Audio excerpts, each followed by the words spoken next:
നമസ്കാരം. ഇന്ന് ഉള്ളിദോശ ഉണ്ടാക്കാം.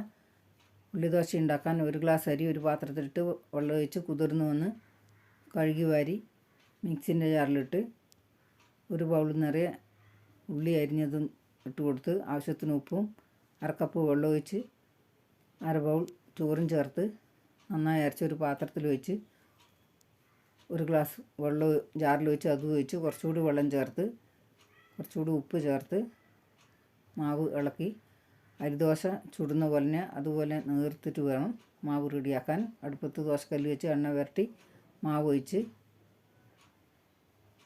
ഗ്യാസ് ഫ്ലെയിം മീഡിയത്തിൽ വെച്ച് അടച്ചു വെക്കാം. കുറച്ച് നേരം അടുപ്പ് തുറന്ന്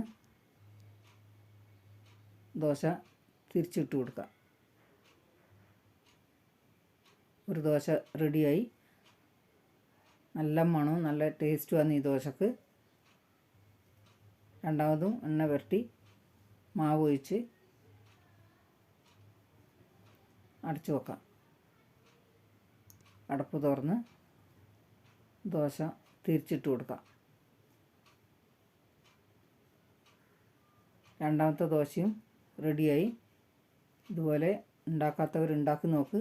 നല്ല നേരിയ ദോശയാണ്. എല്ലാവർക്കും ഇഷ്ടപ്പെടും.